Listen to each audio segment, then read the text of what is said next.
Hello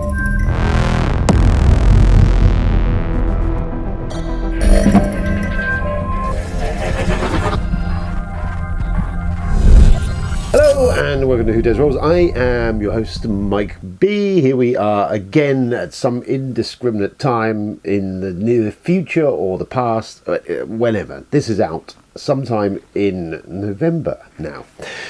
Sorry for the release schedule being over the shit show. Basically, it's because I'm working and it takes time. Everything takes time, and finding the time to sit down and do this is. It's exhausting.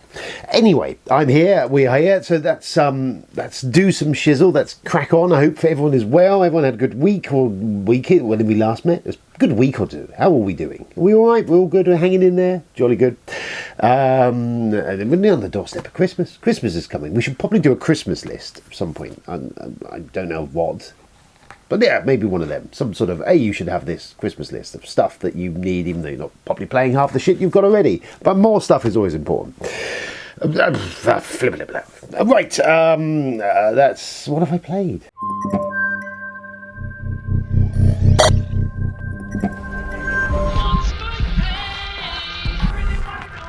So, what have I played?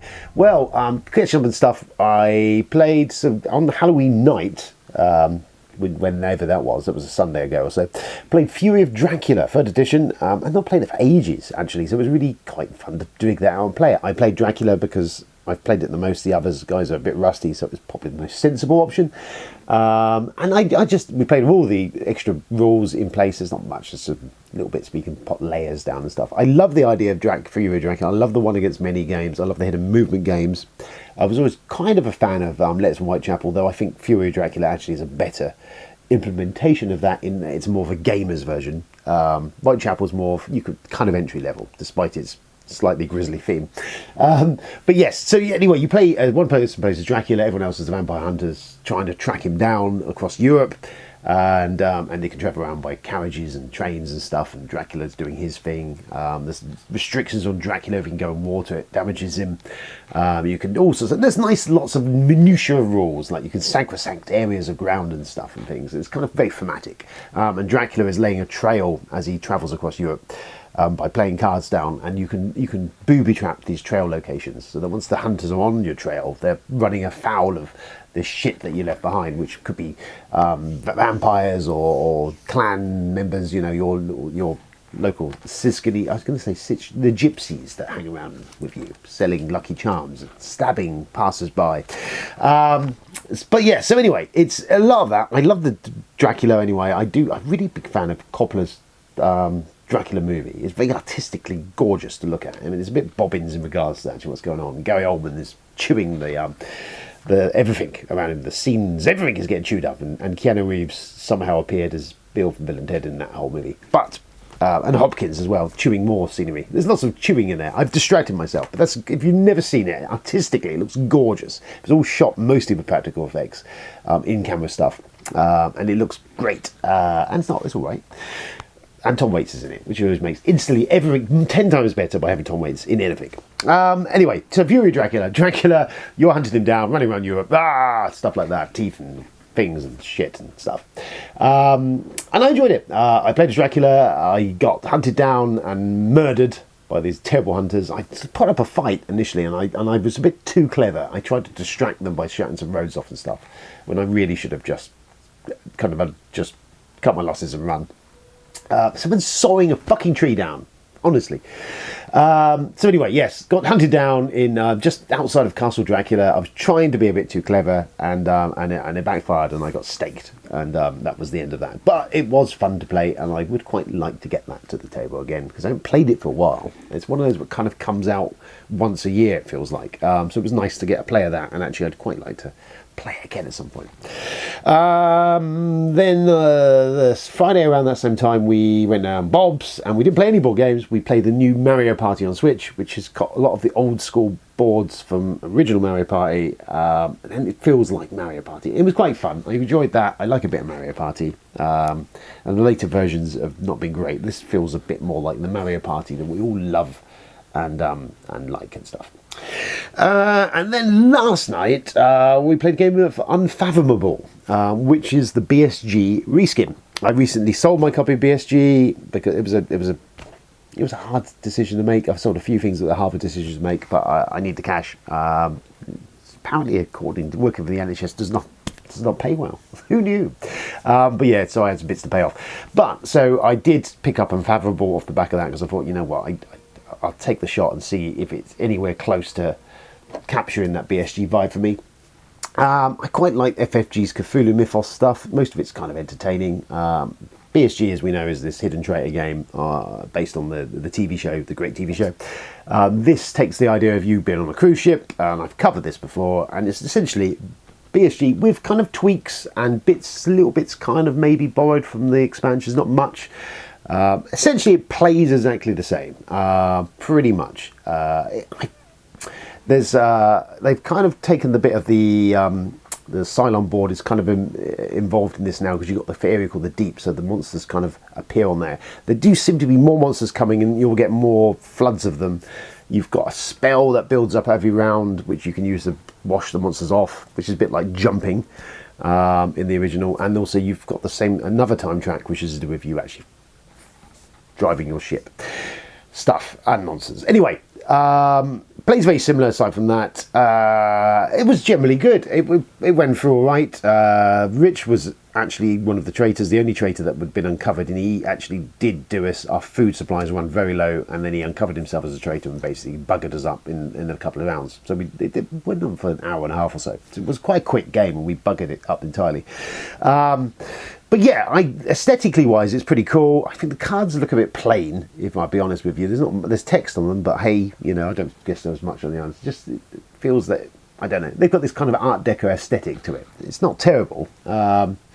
I like some of the additions of it. They've got the captain does the same thing the Admiral did last time, where you select where they go. They've got now the Keeper of the Scrolls or something. This guy, basically, I ended up playing actually, who has a magic spells you can cast every round. Your abilities play into being able to do that. You've got items, which is new. You can hold these one-use items. Some of them are quite handy.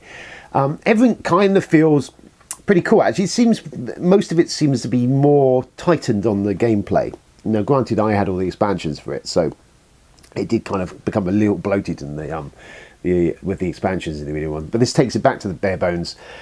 It feels that a lot of those decks of the stuff that you're picking your abilities from feel very light. Actually, we were getting through them pretty quick, so they feel like they're kind of paper thin almost. There could be more cards in them. I feel the Mythos deck is nice and fat, and we never got hardly anywhere through that. But yeah, as a BSG fan, a huge fan of it, you know what? It plays okay. No, it's not Battlestar. But I think if you like the Cthulhu Mythos stuff and you just want to be in to get a chance to play the game, then it does that actually quite admirably well. And I think actually I quite like some of the quality life changes they made to it. I haven't played vanilla BSG forever. I'm going to have to shut the window because I can hear some idiot sawing shit. For God's sakes, hold that thought.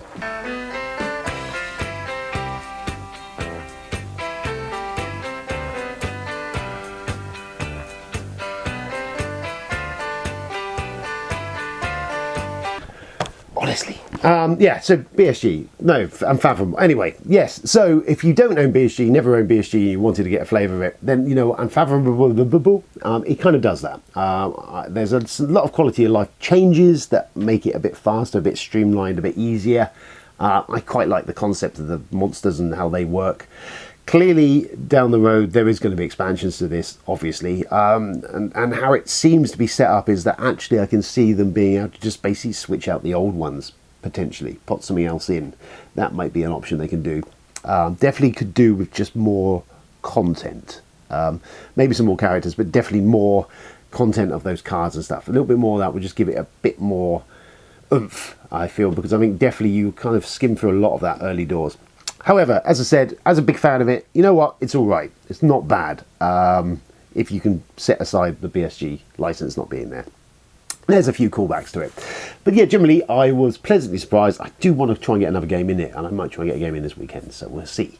But there you go. Unfathomable from FFG. Not bad. Quite enjoyed that. I think it's a fairly decent stab at resurrecting a BSG with the Cthulhu thing. Stuff, nonsense. I don't know if any of that made sense. It's kind of rambling. The random ramblings of a madman.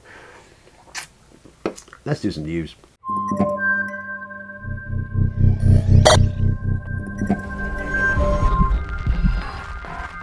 is the news. News, not massive amount of news, there's a little bit. So Yellow, publishers of things like King of Tokyo and all that sort of stuff. This is the what the fuck news of the week. So there was a report on BGG that essentially Yellow, the main company which is based out of France, there was Yellow USA. I presumed both were one and the same company. However, apparently not. They've announced that essentially they are ending their distribution relationship between Yellow and Yellow USA as of the end of the year. And they named Broussard, I think it is, who's the CEO of Yellow USA. In that, it's a very bizarre statement. There is no further information on it. They're not giving any more reason why that relationship has ended. And it seems kind of bizarre. Just kind of like, whoa, it's kind of one of those, what the fuck is going on here? It's definitely one that's probably going to play out at some point down the road, as there's got to be some more shit to this than we know. Just weird. So yeah, that's happened. I know no more than that, but it just kind of jumped out to me as a, huh? What? So yeah, there's that. Stemmeyer Games, they've announced the second Tapestry expansion, Tapestry Arts and Architecture. Got a bunch of stuff in it, some more buildings. There's lots of modular type stuff like Plans Employees did. That is going to be, you can change the tracks on your boards, which is kind of cool option. So they're a bit more powerful. There's this new track that you can go down as like a culture track, I think, where you get some extra stuff. There's some more buildings. There's more, just a bunch more of everything else. Just like a more quality of life stuff. I kind of like what they've done with the first expansion, that it basically added a lot more content to the base game and a little bit of a rules bit on top. This feels like, again, this is kind of what this is going to do, is that add a lot, chunk more content for the base game, and then just this culture track thing on top of that. And I like that. I like how it does. I've covered it already. I think Tapestry is just a really simple but fun civish game, but I really just like what it does. It's an engine building game, and I just like how that works when I play it. It just kind of tickles my particular Tapestry tickly dangly bits that need tickling. If you don't own it, I strongly recommend it. I'll do a review at some point down the road when I ever get the chance. But yeah, more Tapestry. That goes pre-order December the 1st. Normally they're pretty good at having stuff in warehouses, so that will probably ship to pre-order customers within December or January earliest, I would have thought. So yeah, cool. I am on board for some of that, because I quite like Tapestry. Then the Skyrim is on GameFound, I think it is. This is a Skyrim board game. Top end tier on that is 220 quid, I think. There's a middle one of about 150 quid. And then there's about 80 quid, I think, maybe a bit less, is the base game. Now, I've never been the world's biggest Skyrim fan. I've played Skyrim. I've played a lot of this Elder Scrolls stuff and Fallout, all this style of these big open world games. I get them. I play them solidly, maybe for a few months. And Skyrim I remember enjoying. And then for whatever reason, you stop playing them, or you take a break for a bit or whatever, and then you come back to it and you're like, what the fuck was I doing? Where was I? What was I attempting to achieve? What am I doing? What am I doing? And then I never finish and I never play them again. So that's my experience of them. So there's a board game version of this for a couple hundred quid. I don't know where I come down on this. I'm not the world's, as I say, biggest fan of this stuff. I enjoy them, but I've never can never be asked to see them through to the finish. It seems okay. It looks all right. It's ridiculously expensive. Everything is expensive on Kickstarter at the moment. It's crazy, and maybe the value of that Kickstarter stuff seems to have dropped off. Now you're getting hit for VAT, and I know there's probably dubious reasons why we weren't before. Delivery rates are up through the fucking roof. So generally, Kickstarter at the moment to me is just like, no, it's just too expensive. But at the moment, I can't justify paying 200 quid on a board game. It's insane. But yeah, Skyrim, the board game. As we're here, Mystic Eye, here's your fucking chance. Skyrim, the board game. We already got 600k or whatever it is. It's a massive amount of money. Is people going to be halfway through this game and then come back to you later and then just want to burn it because it's shit? What's happening? Mystic Eye, tell us. The answer is not yet clear. I require another coin. Mr. Guy is on a wind up now. Oh, so you just take it. Okay, well, fine. Hit me with it. Clear your mind before asking. You will need another coin. I've got them. Fuck you, Mr. Guy. Everyone's after my money these days. Everyone's just robbing me. What the fuck is going on here? Moving on swiftly from that. Right, that's the news. Fuck it. So the stuff. So this popped up in the post the other day, which is we whimsical creatures, and trying to identify them. It's for Bez, stuff like Bez. I love a bit of Bez.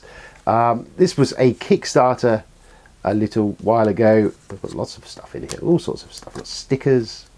I love. Yeah, this is like a couple of quid. It's just random, just crazy shit. Stickers of things, and there's more stickers. Stickers of someone stickery, and rules.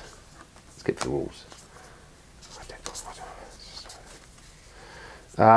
So the idea is you essentially pick one of these monsters, and you have to make the noises that represent the beasties, and people have to guess which one of them that you are making the noise of.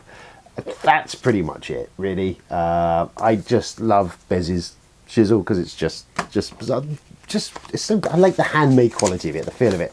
Get a little thing here.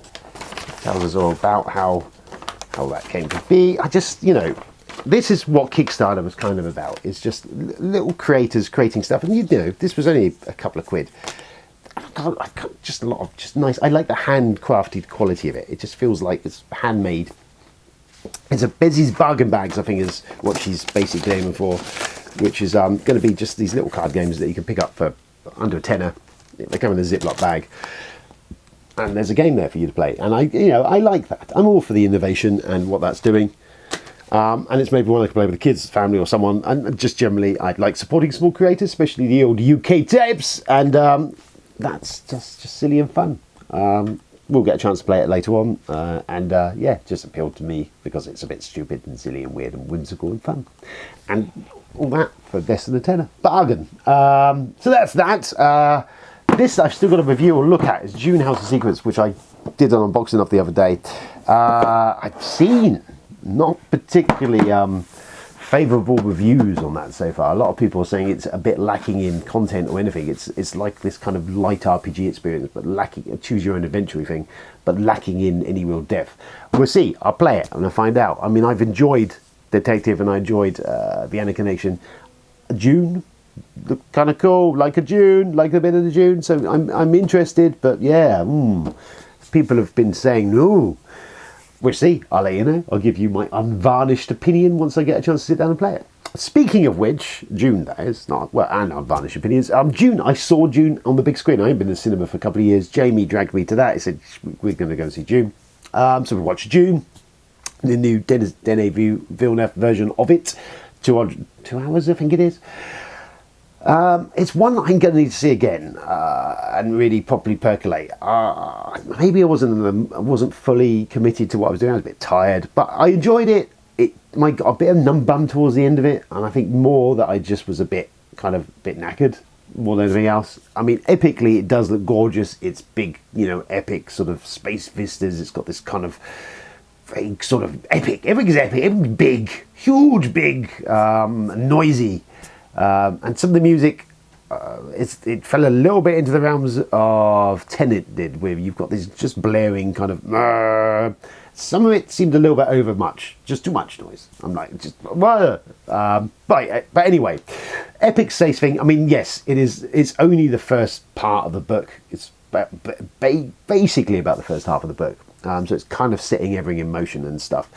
I generally thought it looked pretty cool. It was a great cast of actors in it. It generally whizzed along. It was pretty cool. I don't see any young kids watching it, really. It's kind of this, not languid, but it is very sort of slow and steady, makes its way through. It's not Star Wars. There's not whiz bang, though you often can see clearly all the bits that Star Wars stole. I suppose to a certain extent Dune has been around now since the 60s. It has been robbed by, Lucas and everyone else has robbed a lot of Dune. So it doesn't feel fresh, I imagine, to most people, because it's all been already robbed and pillaged and used in other movies, franchises. However, as a fan, as someone who's read Dune for years and enjoyed Dune and enjoyed some of the other Dune board games, yes, I enjoyed it. I still like the Lynch movie, and to be fair, I think the first 2/3 of the Lynch movie still does a really good job of kind of covering the same as this movie did. And I quite like the production design of Lynch, some of the stuff. Some of it's not so great. Still in Skarsgård as the Baron was cool, though I felt he was a bit underused. Very Colonel Kurtzy in his portrayal, kind of lots of kind of Marlon Brando kind of bloated stage. But yeah, he's a bit more of a pulling the strings master. I know in the 80s June he was more of this caricature kind of like full-on thing. The Harkonnens felt a little bit, they're great bad guys, and it felt that they were given a little short shrift, especially sort of the Baron and Peter, who was played by Brad Dourif in the original 80s movie and had a much bigger part. They felt they were more there. Well, they were more cartoony, I will say that. Still grotesquely cartoonish.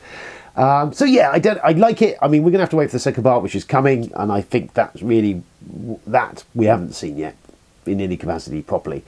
So that'd be great to see that out. I've heard they're going to do a third one as well. But anyway, I'm quite looking forward to that. I did enjoy it. If you got the time or want to sit and watch it on the big screen, it clearly is made for the big screen. It is big, epic sci-fi thing. I mean, it's intelligent sci-fi movie making. Maybe a bit slow going, but I do like his stuff. I like Blade Runner when it came out, and I've enjoyed Blade Runner watching that a couple more times. I like the slow pace of that. So, and I'm sure when I eventually sit down and watch this on the sofa, a cup of tea, I'll probably enjoy it more then. Actually, I'm turning into a fucking old man, aren't I? And my nose is blocked up. It's not good. A bit tired, a bit exhausted, a bit tetchy. So there we go, June. That long story short, it was good. I enjoyed it. I think I will enjoy it on subsequent viewings more, because I think I'll be more in the mindset and a bit more comfy maybe, and I think that's mainly the reasons why I was like, yeah, it's right.